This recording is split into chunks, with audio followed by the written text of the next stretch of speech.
it's Stephanie, and I wanted to do a mini wrap-up video. I'm hoping to stick with this format, but I mean, we'll see how it goes. I'm hoping to do this and kind of do this in small chunks where these are books that I've read recently, that I have feelings about, and it just seems like a good way to do it. So the first book I read this year was a book I received for Christmas, and that was The Wondering Years by Knox McCoy. This is how pop culture helped me answer life's biggest questions. Knox McCoy is one of the co-hosts of my favorite podcast, The Popcast with Knox and Jamie, which is just about pop culture. They just crack me up. So this is just like his memoir. There's a bit of humor and talking about how pop culture kind of was the lens through which he processes things and how that helps him. I will say this is a kind of a big like faith memoir, so maybe if you're not a person of faith, I don't know that you would really connect with this. And so I think that's where a lot of the humor comes from, just because I think growing up in a culture where those things are mutually exclusive, like, you know, you can't love God and TV. And so this is kind of a thing saying like, yes, you can. So like I said, not for everyone, but this is probably one of the more niche things I read, you know, like a book written by a podcast host that I like. So the next book I read was Terror is Our Business, the Dana Roberts Casebook, and this was written by father-daughter team Joe R. Lansdale and Kasey Lansdale. So this follows a character named Dana Roberts. She is what is called like a super normal investigator, and they're little like cases, like, you know how when you pick up like a Sherlock Holmes collection, it'll say like, you know, the case of this and the case of the missing clock. Those are not actual titles. I just cannot think of any. And so it's like that. The way that the first couple chunk are structured, she is going to a club. I want to say men's club, even though like in the book they say it's not a men's club. But when I read it, I just picture like leather chairs and cigar smoke. And she is up there like talking about her experiences in these different cases. And the first couple are from the perspective of someone who is in the club, is kind of skeptical of her, is not maybe the biggest fan of her. So he is, you know, explaining this and then like transcribing her story. I will say like what was interesting about her was that she deals with these like demons and exorcisms and other worldly things. She's, you know, like a ghost hunter, but she is an atheist. She doesn't believe in God or like any of that. So she calls them like super normal experiences. My issue with the first chunk of this book is that she is a very dry storyteller. Everything felt very boring. Just the way she was very matter of fact, and she kind of didn't have any charisma. So she would say these stories and then at the end does like a mic drop and walks out of the club, and everyone is left there in the story with like their mouths hanging open in like shock and awe, which to me felt very unearned because she was very boring. And the stories, even though they are of these like crazy occurrences, were told in such a boring way that, I don't know, I just really didn't buy it. I would say like a little bit into the book, his daughter Kasey starts writing the stories, and she introduces a character named Jana, who is young and fun and gets hired on as Dana's assistant and just brings much needed levity and wit and humor to the story that I thought worked a lot better from there on. They make a really good team, kind of like their back and forth and their clashing personalities, and the fact that they, you know, did work well together made it a lot better in the second half. But overall, like, very interesting. I hadn't read anything by Joe R. Lansdale before, and I know he's pretty big in the horror community for The Bottoms and the big like Hap and Leonard series, which I don't think is horror, it's like mystery? I'm not actually sure, but I know that's what he's famous for. So I don't know, this was interesting. Like I said, I had my issues with the first part of it. Second part of it was better. The next book that I read was nonfiction, and it's a long title. Palaces for the People, How Social Infrastructure Can Help Fight Inequality, Polarization, and the Decline of Civil Life by Eric Klinenburg, who is a sociologist. I feel like if Parks and Rec was still on, Leslie Knope would be all about this book, because it is about the importance of social infrastructure, things like parks and libraries and public places for people that really become the cornerstones of communities. And he has a lot of data on how even just upkeeping vacant lots and really doing like landscaping on things and just really putting in the effort to upkeep things has benefits that we can't ignore. It usually comes with a stronger community. It comes with a decline in crime. and just really making a case for the importance of social infrastructure like libraries and parks and different gathering places like that for people. I will say I wish that it had a little more of a cohesive structure. One chapter was basically exclusively about libraries and how they bring people together and are a great place for teens to go and do things and just hang out and like everything that a library can provide, which I was like, you know, totally here for. I love libraries. Then the other chapters made points, but I had a hard time grasping like what was holding these chapters together, like what was the main theme he was going for, because he would be like, you know, barbershops, parks, here's this school that travels everywhere, and here's this and that, and it kind of seemed a little scattered. I did get a lot of the points that he was making, and I thought he made some excellent points. I think I would have just liked a little more cohesion in the way the story was told, which, you know, did not detract from any of the positive things he said. That was just a personal thing as I was reading it. So if you are interested in why social infrastructure is important and how it can improve life and communities, I would definitely suggest picking this up. It was very fascinating. I listened to this on audio and it was great. So that was Palaces for the People, How Social Infrastructure Can Help Fight Inequality, Polarization, and the Decline of Civil Life. I may or may not have put up my 2019 resolutions video. I never know what order I'm gonna upload these, but if I have, then you know that I want to read more horror in translation this year. And so I put some books on hold at the library to kind of kickstart that and get that in motion already in January. So I picked up You Should Have Left by Daniel Kehlmann. This is translated from the German by Ross Benjamin. This is a short horror novella. This follows a screenwriter and his wife and his child. They are going up to, I want to say it's the Alps. They're going to like a remote cabin. He needs to work on the follow-up to his very successful screenplay. When you are reading this in journal entries from the screenwriter's perspective. What Daniel Kehlmann does with this is so creepy.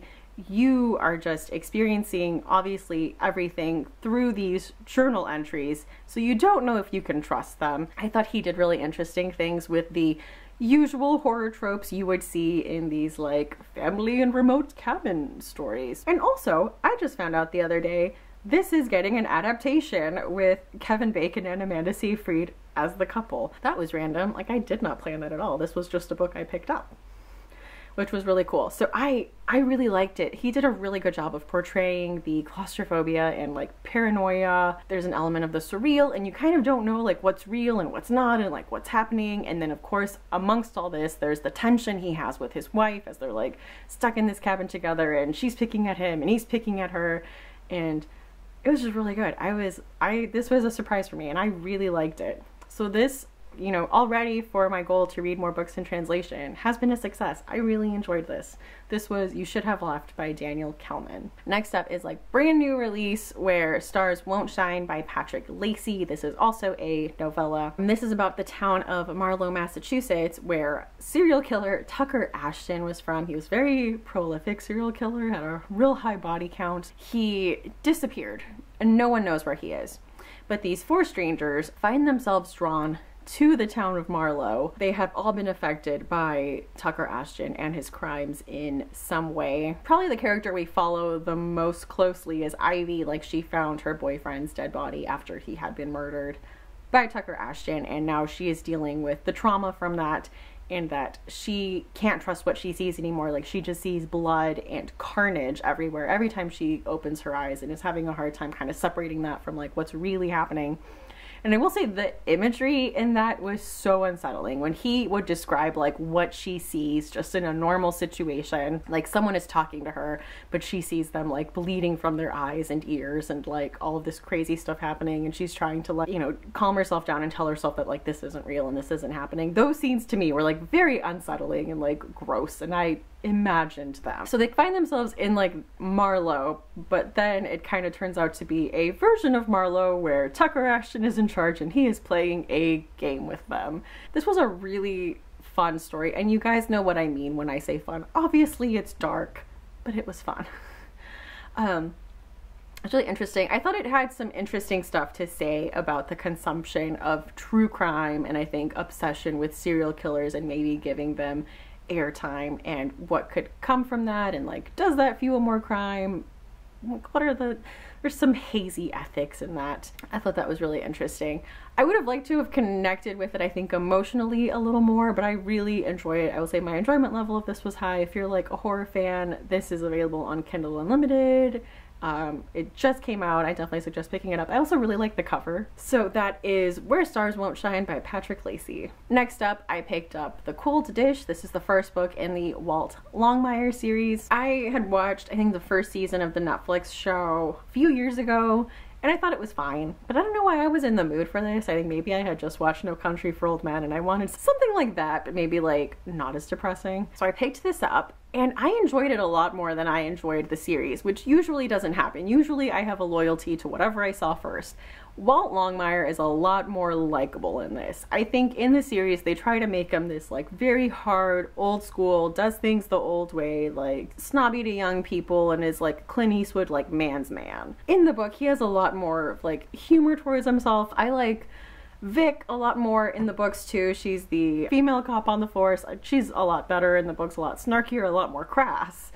And I don't know, her character just comes through a lot better in the books. So I definitely do want to continue on with the series, and it's a world I definitely can see myself getting into. And it kind of had that feeling that I want from a mystery series where it's this community that I'm really interested in, has these like fun characters, but it's not as cozy and feel good. Like there is some grit to it. There is some bite. It's not as fuzzy as maybe like Armand Ganache. Armand Ganache, like I like it, but it's a little too cozy for me. It's a little too fuzzy feel good. The crimes were not as violent as I would like them to be, is really it. I don't know, there's a lot more like grit and moral ambiguity in this that I think I'm more drawn to. So hopefully this will go well for me. I also read Break the Bodies, Haunt the Bones by Micah Dean Hicks. This was quite a story. So this is about a town called Swine Hill, and there's a pork processing plant there that basically employs the whole town. The whole town is dependent upon this pork processing plant. And there's a weird, surreal factor in this story where there's literal ghosts in this town. I mean, along with figurative ghosts, but like literally people are haunted by ghosts and they see ghosts, and ghosts just hang out, and ghosts possess people and live in them just forever. So our main character, Jane, she's possessed by a ghost, and the ghost in her like communicates with her and tells her what people are thinking. It has this sense of like what is going on in people's heads, and it lets her know. So she has, because of this ghost, this insight with everyone she meets.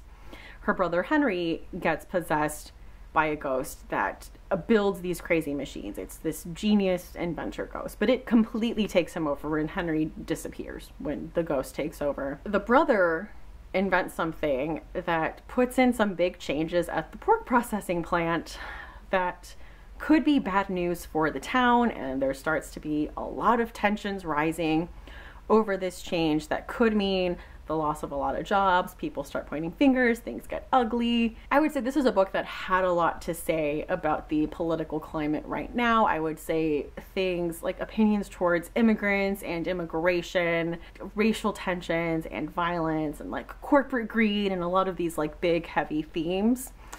And I will say it definitely felt that way. This book is like very heavy, and you can tell that like everything is loaded. It's about this really sad and depressed town, and you feel it. You feel like the suffocating, dreary sadness in this town when you're reading it. I will say I did like the ending. I thought everything got tied up pretty well, and the writing in this was beautiful. Like there were so many things I highlighted in here, just really setting the tone for this story. So I think if you want a book with like really big ideas and like a dark, surreal, kind of dreamy fantasy type of story that really pushes genres and pushes boundaries, I would definitely recommend this. This is Break the Bodies, Haunt the Bones by Micah Dean Hicks. The last book I listened to on audio, I wasn't a huge fan of, and I kind of wanted to be. I wanted it to be a book I enjoyed, and that was Gils, AllNight Diner by A.L. Martinez.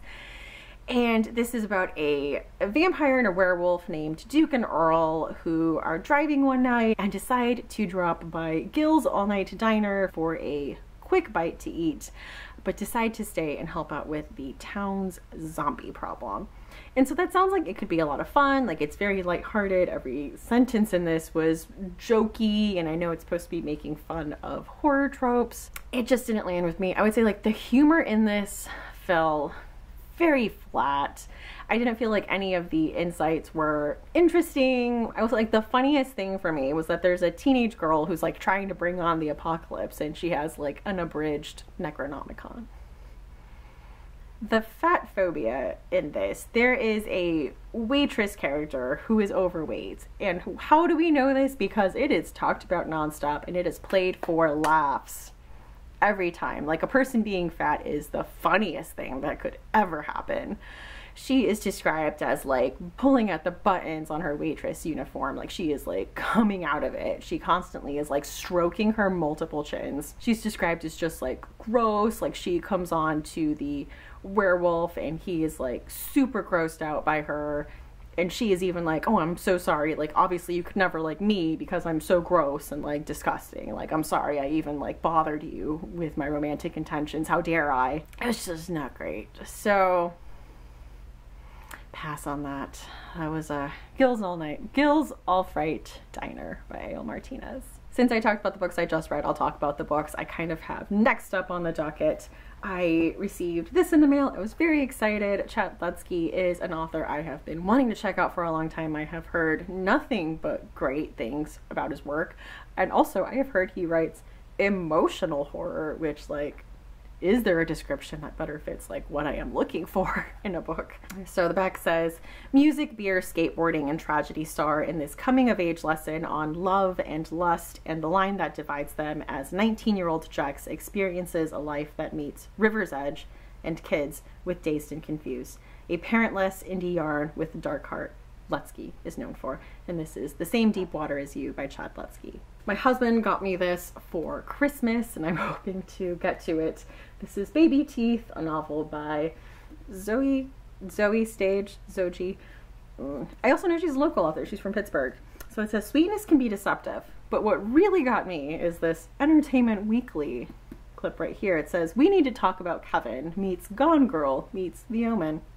Hello. I have heard really mixed reviews from like people that I trust have really fallen on both sides of the spectrum on this. They have loved it or they have really been disappointed by it. And I know this is a horror, but it's a lot more in that mainstream way, which sometimes means like it really doesn't push any boundaries. It really doesn't try anything new, which is sometimes the case, but I mean, not always. We can see this could be maybe a silent winner. So I'm hoping to get to this. Still working my way through The Fiends in the Furrows. This is an anthology of folk horror. I am still about there. So still working my way. I do want to read like a short story collection a month. That would be kind of like my ideal pace for this, and get through at least 12 short story collections this year. Best case scenario. So anyway, guys, those are all my opinions. Let me know if you have opinions on my opinions. We can talk in the comments. Thank you so much for watching, and I hope to see you again soon. Bye!